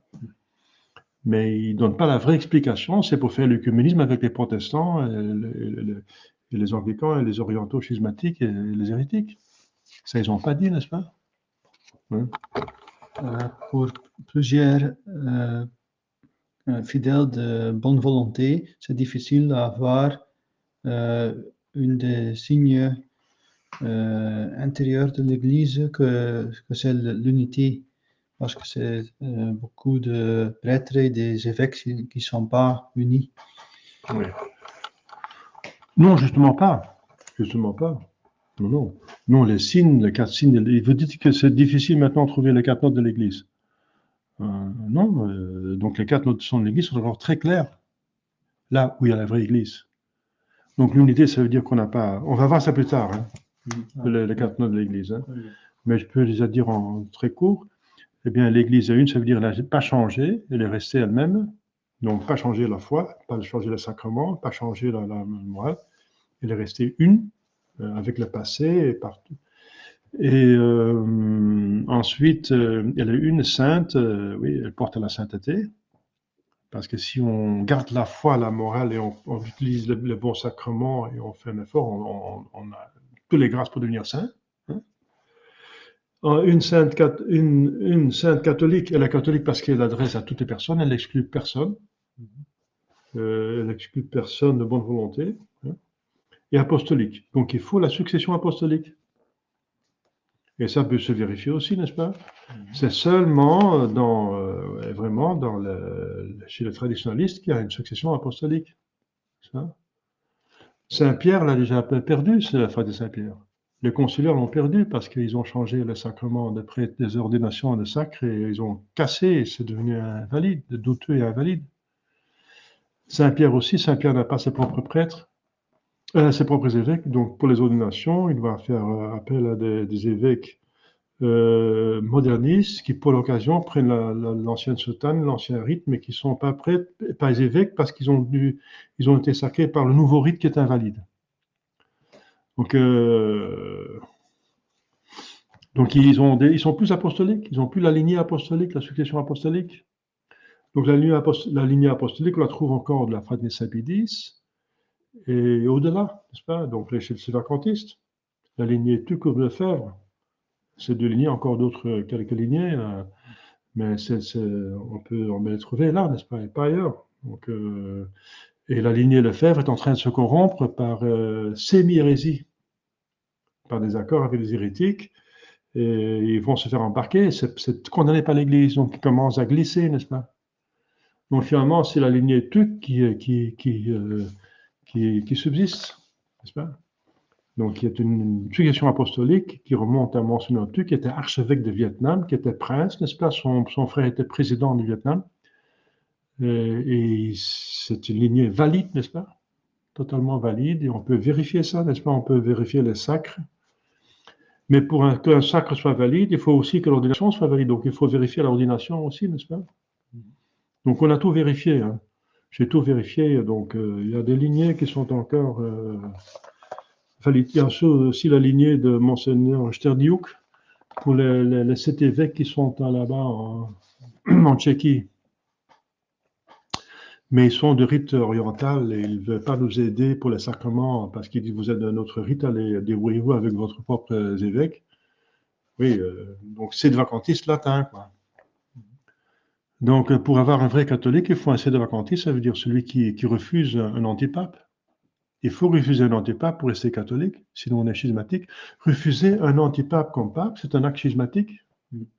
Donc ceux qui ne sont pas sédevacantistes sont schismatiques. Donc on n'a pas le droit d'accepter un antipape comme pape. Comme on n'a pas le droit de refuser un vrai pape, on n'a pas non plus le droit d'accepter un antipape comme pape. Ce sont deux actes schismatiques. À chaque fois, on se coupe de la vraie Église, n'est-ce pas? Voilà. Parce qu'un antipape est déjà coupé de l'Église, parce qu'il est hérétique. Ils sont hérétiques, les antipapes, à partir de Paul VI. Ils sont hérétiques, Vatican II est hérétique. Un hérétique est en dehors de l'Église, donc il ne peut pas être chef de l'Église parce qu'il y a un hérétique en dehors de l'Église. Mais ceux qui se mettent avec ceux qui sont en dehors de l'Église, de cette façon, ils se mettent autant que pour autant aussi en dehors de l'Église. Et se mettre en dehors de l'Église, c'est schisme, ça veut dire couper. Schisme, ça vient de ciser, donc couper, voilà. Hein? Donc, c'est pas les sédevacantistes qui sont les schismatiques, parce qu'ils sont en union avec l'Église, justement. Ils font ce que l'Église a toujours fait, c'est de refuser un hérétique comme pape. Ils sont vraiment catholiques. Hein? Mais pour donc ça c'est pour l'unité. Donc, refuser l'hérésie. Et aussi, donc, le schisme. Mais pour l'apostolicité, il faut la lignée, donc une lignée d'ordination et de sacre valide. Et il y a des études très sérieuses, par exemple, l'abbé de Gravier, c'est un docteur en droit canon, qui a dit que le rite de prêtrise d'ordination, et de sacre certainement, et d'ordination, nouveaux ordres donnés par Paul VI, par Vatican II, est plus douteux, plus vague, plus ambigu que le rite refusé par Léon XIII comme étant invalide des anglicans, qu'il a étudié à la fin du XIXe siècle. Donc, le rite qui a été refusé par Léon XIII, pour son ambiguïté, qui était le rite des anglicans, pour les ordinations et sacres anglicans, eh bien, ce rite est plus clair que celui rédigé par Paul VI. Donc, ça, voilà, vous pouvez vérifier par vous-même, mais c'est l'étude d'Abbé Desgraviers et d'autres. Il y a toute une étude faite par une étude en profondeur faite par des laïcs intellectuels. Ça s'appelle Rore Sanctifica. Rore Sanctifica, si vous mettez sur une machine à recherche, vous trouvez ça, eh bien, sur l'invalidité des sacres. Eh bien, la moindre des choses qu'on peut dire, c'est qu'il y a une discussion, n'est-ce pas? La Fraternité Stabilis disent que le Novus Ordo est valide, le sacre de l'ordination, et eux, ils disent que ce n'est pas valide. Au moins, il y a une discussion, donc il y a un doute. Normalement, il faut accepter que c'est invalide, parce que c'est quand même des études sérieuses. Mais le minimum qu'il faut accepter pour rester dans la vérité et la réalité, c'est de voir qu'il y a une discussion entre des personnes sérieuses. Donc, il y a un doute. S'il y a une discussion, c'est qu'il y a un doute. Eh bien, dans l'Église, il y a une règle qui dit en matière de sacrement, le doute n'est pas permis. Et dès qu'il y a un doute, il faut considérer le sacrement comme invalide. Donc, ou bien vous l'acceptez qu'il est invalide, selon ces études faites par Desgraviers, par Kumaraswamy, encore un théologien indien, n'est-ce pas? Il y en a plusieurs qui ont fait des études poussées, et Rore Sanctifica, etc. Ou bien le minimum qu'il faut accepter absolument pour ne pas être malhonnête, c'est de constater qu'il y a une dispute, donc c'est douteux. Eh bien, dans le doute, il faut absolument considérer comme invalide. Donc, dans tous les cas, donc c'est certain que le Novus Ordo est invalide, qu'il faut considérer comme invalide. Donc, la succession apostolique est cassée.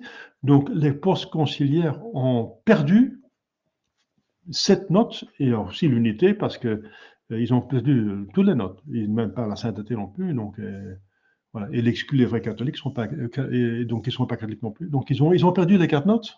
On peut faire une étude pour montrer que la secte conciliaire a perdu les 4 notes. C'est clair et net. L'unité, elle a perdu aussi, parce que Ratzinger a mis dans son livre, n'est-ce pas, les principes de la théologie catholique, que Gaudium et Spes est un contre-syllabus du document infaillible rédigé et publié, donc imposé par Pie IX. Pie IX au XIXe siècle, n'est-ce pas, le Quanta Cura et Syllabus, considéré comme infaillible par toute l'Église.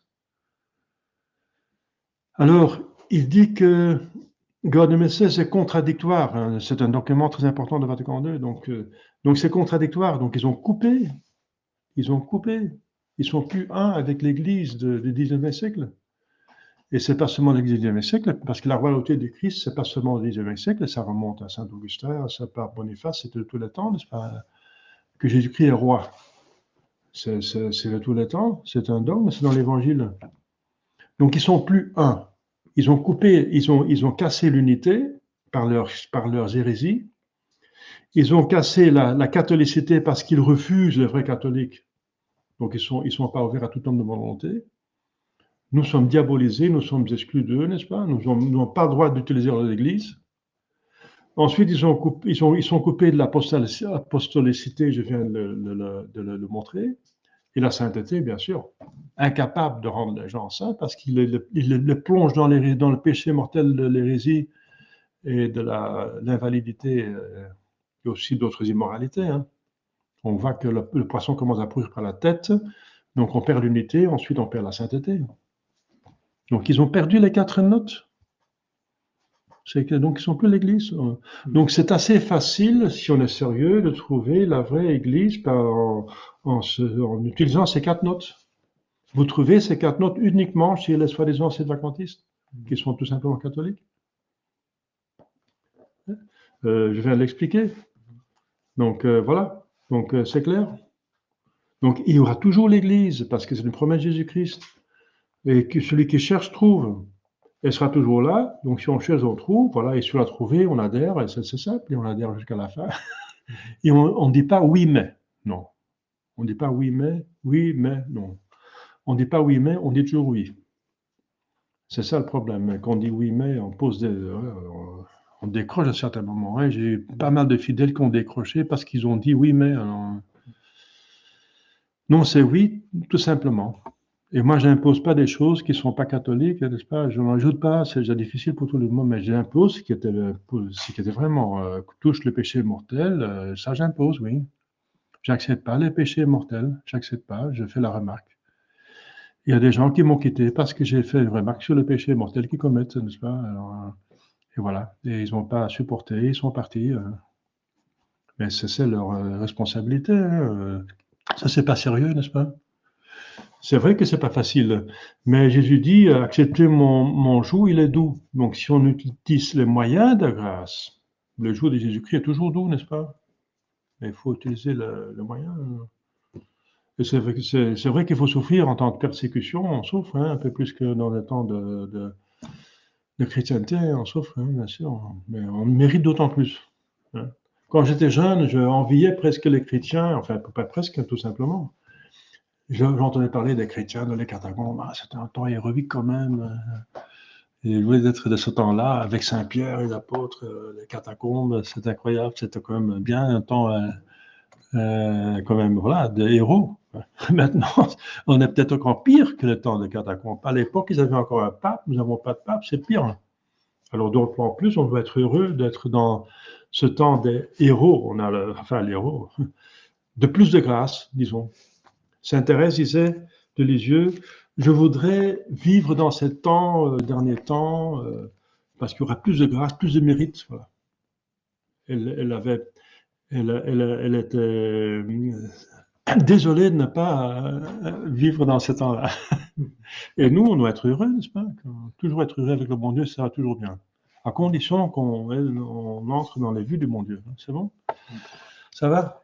Oui, c'était plutôt ma question concernant l'unité sans pape parmi les sidévacantistes. L'unité sans pape. Parce que ils ne sont pas tous unis, les prêtres et les fidèles et les évêques quand même, les évêques sont possibles d'élire un pape pour restaurer l'Église, mais ils ne sont pas unis. Et c'est par ça, plusieurs de fidèles pensent que ce n'est pas la vraie Église, les sédévacantistes, parce qu'ils se disputent et qu'ils ne sont pas unis. Oui, mais ça, oui, ça appartient à la crise, à mon avis. Hein. Donc, vous dites, oui, il n'y a pas beaucoup d'unité parmi les sédévacantistes parce qu'il y a des évêques qui ont tous leur opinion et il y a plusieurs groupes. Oui, mais ça, j'en parlerai quand on va passer à l'unité de l'Église. Hein. Mais si vous posez la question, je vais bien répondre. Eh bien, c'est très simple. Il y a une unité. Il y a une unité. Tous les sédévacantistes, qui sont vraiment sédévacantistes, qui sont vraiment catholiques, ceux qui sont vraiment catholiques sont un, parce qu'ils ont la même foi. Ils ont la même foi, ils ont le même commandement, ils ont le même sacrement. Voilà, et les évêques, voilà, ils ont des sacrements valides, des ordinations valides, des sacrements valides, sinon ils sont en dehors. Hein. Il y en a qui sont en dehors, qui se disent sédévacantistes, mais ils sont en dehors, qui sont des schismatiques et des hérétiques. Et ça, on ne les compte pas. Hein. Mais donc, ils sont un. Par exemple, ils sont un tous en disant qu'un hérétique ne peut pas être pape. Et c'est infaillible parce qu'ils sont tous unanimes. Donc, l'infaillibilité universelle ordinaire fonctionne aussi quand on n'est pas ensemble dans un lieu, mais éparses dans le monde. Eh bien, tous les sédévacantistes éparses dans le monde, les prêtres et les évêques, surtout les évêques, parce que c'est l'Église enseignante, eh bien, ils préconisent tous, ils enseignent tous qu'un hérétique ne peut pas être pape. Et c'est vrai. Et ça correspond avec le passé, et c'est infaillible. Voilà, c'est déjà une infaillibilité, c'est déjà une déclaration infaillible qu'ils ont fait ensemble. Donc, voilà. Et pour le reste, il a une unité parce qu'ils ont la même foi, le même sacrement et la même morale. Mais ils n'ont pas une unité, disons, de gouvernement. Oui, c'est ça. Mais bon, on arrive quand même à survivre. C'est comme... on pourrait organiser ça, mais c'est avec c'est les évêques qui doivent organiser ça, hein. Et je pense que c'est une prière, c'est une grâce. Et ça va aller dans ce sens, c'est sûr. Mais déjà, l'Église est là, elle ne peut pas ne pas exister. C'est vrai que c'est un peu fragile, mais elle est là. Toute l'Église est là et l'unité est là, hein. Sauf qu'on n'a pas une tête, mais la tête invisible et la tête visible, c'est tous les évêques ensemble. C'est le corps des évêques, le collège des apôtres. S'il n'y a pas de pape, s'il est mort et on n'a pas encore élu un autre, ou dans ce cas-ci, il est devenu hérétique et est mort, Paul VI, et on n'a pas élu un autre convenable, un vrai pape, parce que les autres sont des antipapes, eh bien, en ce moment-là, l'Église est quand même là, hein. Entre la mort d'un pape et l'élection d'un pape, l'Église était quand même toujours là. Eh bien, ça dure maintenant 60 ans, c'est la différence, mais elle est toujours là. Et elle fonctionne avec le... Donc, à ce moment-là, l'autorité la plus haute, c'est le collège des apôtres. Et c'est vrai que le collège des apôtres, maintenant, ne fonctionne pas vraiment comme on souhaiterait qu'ils viennent ensemble en une synode tous les ans et font des déclarations ensemble. Mais quand même, ils fonctionnent quand même, parce que je viens de dire, tout le monde dans son coin et partout dans le monde dit apprend qu'un héritier peut être pape. Et là, ils sont tous un. Et donc, c'est infaillible. Quand l'Église est unanime, c'est infaillible. Parce que l'Église ne peut pas se tromper. Donc, puisque tous ceux qui sont vraiment à l'Église disent que voilà, un héritier peut être pape, et ils sont tous papes. Donc, l'Église est infaillible en acceptant ou refusant une personne comme pape, hein, dans la foi dogmatique. Voilà. Donc, ils disent tous que Berligot n'est pas pape, donc là, ils sont infaillibles. Donc, c'est vrai qu'on souhaiterait que ça fonctionnerait mieux. Voilà. Mais ça, c'est une grâce. C'est une grâce pour laquelle il faut prier. L'Église fonctionne, mais ce n'est pas idéal. Ce n'est pas l'idéal. On peut avoir un fonctionnement qui est meilleur. Comme on peut avoir un saint pape, et alors l'Église fonctionne mieux qu'avec un pape qui est un grand pécheur, comme dans le Moyen-Âge, il y avait plusieurs femmes. Il y a toujours l'Église, il y a le pape, mais ça ne fonctionne pas très bien. Donc l'Église est là, mais c'est possible que le gouvernement fonctionne bien, parce que ça appartient des hommes, ce sont des hommes, hein. C'est vrai que mais c'est une grâce pour laquelle il faut prier, que voilà, les évêques fonctionnent bien. Il faut prier pour des évêques, pour les prêtres, pour les fidèles, oui. Mais ça va certainement arriver, ça c'est sûr. Ou sinon c'est la fin des temps. Donc ou bien c'est la fin des temps, ou bien un pape va revenir. Mais l'Église ne peut pas rester indéfiniment sans pape, parce que la papauté appartient à la constitution divine de l'Église. C'est dans l'Évangile. Tu es pierre, sur cette pierre je peux construire l'Église, et paie mes agneaux, paie mes brebis. Donc, le pape, c'est le pasteur qui paie les brebis et les agneaux. Donc, voilà, il peut être absent un certain temps, mais pas pour toujours. C'est contre. Donc, le bon Dieu va faire en sorte de deux choses une, ou bien c'est la fin des temps, ou bien un pape va revenir. Et comment il va revenir, je vous expliquerai plus tard, parce que maintenant, on est en train de parler des choses dont je parlerai plus tard, parce que... Hein, d'accord. On va pas, on va pas passer, sinon on peut parler de toutes les questions actuelles, hein, donc il faut rester sur le sujet. Le sujet, c'est la foi chrétienne, d'accord. Sinon, je parle jusqu'à demain matin, hein, si vous voulez bien. C'est une question très, très compliquée, très vaste, mais effectivement, on peut donc, j'en ai parlé sur YouTube dans les questions. Il y a un playlist, une liste de jeux, enfin de vidéos, qui s'appelle les questions actuelles. Eh bien, là, j'ai parlé de ça. Hein, ça va? C'est vrai qu'on pourrait souhaiter que ça irait mieux, ça irait mieux, mais alors il faut prier pour ça. Il faut prier pour ça. C'est une grâce. C'est une grâce que les évêques fonctionnent bien, Et c'est par ça que ça va revenir, à mon avis. Hein. La voie normale, c'est par les évêques. Parce que c'est le collège des apôtres. Et ils ont tous les pouvoirs de suppléance. Et l'Église ne peut pas perdre un pouvoir. Sinon, elle est endommagée et c'est la promesse de Jésus-Christ. Pas possible. Donc les évêques ont ce pouvoir. Mais il faut seulement qu'ils l'utilisent. Donc l'Église aura toujours le droit, le devoir et la possibilité de s'élire un pape. De suppléance, il y a plus de cardinaux, mais le fait que les cardinaux choisissent un pape, c'est seulement de loi ecclésiastique. Hein. C'est des papes qui ont réglé ça, c'est pas de droit divin. Donc, et ça peut par le principe de dévolution, revenir à l'autorité qui existe actuellement, et c'est le collège des apôtres, des apôtres, sont les évêques ensemble. Voilà. Donc, la plus haute autorité sont les évêques ensemble. Mais seulement, ils se mettent pas encore ensemble. Mais il y a des évêques qui se mettent ensemble. Il y a les évêques orientaux là, qui se mettent ensemble, qui ont 7 ensemble. Il y a des évêques qui sont autour de la thèse Cassisiacum, qui sont aussi ensemble. Il y a des autres évêques, Trento, au Mexique, il y a une dizaine d'évêques qui sont des amis les uns des autres, il me semble. Ils s'entendent bien, oui. Donc il y a quand même une certaine entente parmi les évêques. Ils ne se sont pas excommuniés. Au début, il y avait des troubles avec Monseigneur Kelly, de Pie V, mais il finit par accepter quand même la validité des ordinations et des sacres après. Donc il m'a semblé. Oui. Donc il a fini par accepter quand même. Voilà. Donc on ne peut pas tout parler, mais en tout cas, voilà. C'est aussi un acte de foi. Hein. Et ce n'est pas la fin du temps, parce qu'il y a encore des prophéties qui ne sont pas réalisées. Voilà, je vais arrêter ici, sinon je vais parler 2 heures.